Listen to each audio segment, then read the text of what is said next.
వందనాలండి. ఈరోజు ఏప్రిల్ 27. పరిశుద్ధాత్మ రావడము మనకెందుకు ప్రాముఖ్యము అనే సంగతి మనం తెలుసుకుందాం.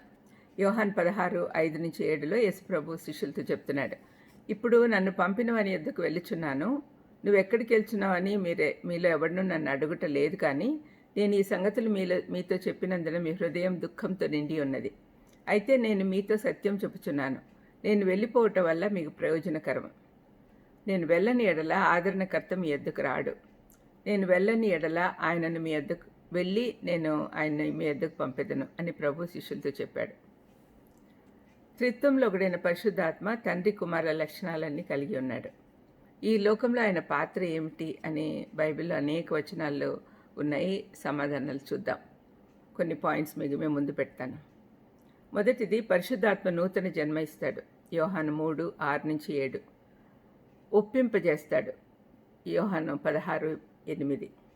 ఆత్మవరాలతో శక్తినిస్తాడు. 1 కొరింథీ 12:4-7 వరకు. మనం దేవుని బిడ్డలమని మన హృదయంలో ఒప్పింపజేస్తాడు. గలతీ 4:6. నడిపిస్తాడు. గలతీ 5:18-25 వరకు. 18-25. మనల్ని ఫలించేటట్టు చేస్తాడు. గలతీ 5:22-23 వరకు. 7వది, పునరుద్ధరించబడిన జీవితాన్ని మనకిచ్చి దాన్ని అభివృద్ధి చేస్తాడు. రోమ 8:11. 8వది, పాపాన్ని చంపే శక్తినిస్తాడు. రోమ 8:13. 9, మన పక్షంగా విజ్ఞాపనలు చేస్తాడు. రోమ 8:26-27 వరకు. 10వది, సత్యంలోకి నడిపిస్తాడు. యోహాన్ 16:13. 11, క్రీస్తు సారూప్యంలోనికి మారుస్తాడు. 2 కొరింథీ 3:18. చివరిగా, మనకు కొన్నిసార్లు తెలియని విషయము క్రీస్తు హృదయాన్ని అర్థం చేసుకునేటట్టు చేస్తాడు. ఈ విషయం మనం అర్థం చేసుకోవాలి. యేసుప్రభు హృదయంలో మన స్థానం ఏంటి, ఆయన ఎంతగా ప్రేమిస్తున్నాడు మనల్ని. యేసుప్రభు ఈ లోకంలో ఉన్నప్పుడు నేర్పించిన విషయాలన్నీ మళ్ళీ జ్ఞాపకం చేస్తాడు. యోహాన్ 14-16లో తన పనిని పరిశుద్ధాత్మ కొనసాగిస్తాడు అని యేసుప్రభు చెప్పాడు.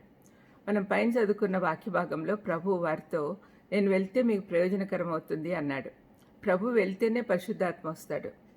యేసయ్య తమను విడిచి వెళ్ళిపోతున్నాడని శిష్యులు విన్నప్పుడు వారు చాలా దుఃఖించారు. కానీ పరిశుద్ధాత్మ రావడం ద్వారా దుఃఖం స్థానంలో ఆనందం వస్తుంది.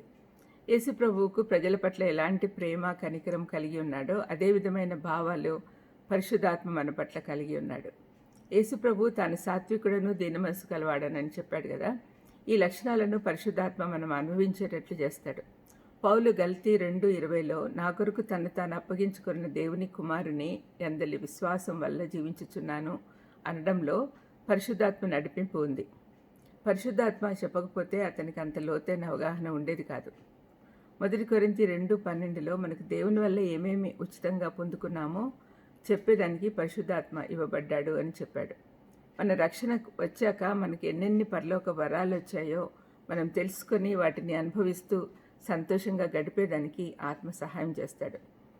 మనము నిరాశ నిస్పృహలతో జీవితం వెళ్ళబెచ్చుతూ ఉన్నప్పుడు కానీ, దేవుడు ఏర్పరిచిన ఇరుకు మార్గంలో పయనిస్తున్నప్పుడు కానీ మనం శ్రమ పడకుండా ఉండేందుకు మనలోనే ఉన్న పరిశుద్ధాత్మ సాయం చేస్తాడు. ప్రార్థన చేసుకుందాం. దయమేడ యేసు నాయన స్తోత్రం ప్రభా. ఇదిగో తండ్రి, పరిశుద్ధాత్మ దేవుడిని మా కోసం పంపించినందుకు మేము ఎప్పుడు కూడా కృతజ్ఞతగా ఉండేదానికి సహాయం చేయమని యేసుక్రీస్తు నామములో వేడుకొంచున్నాను తండ్రి. ఆమెన్. God bless you.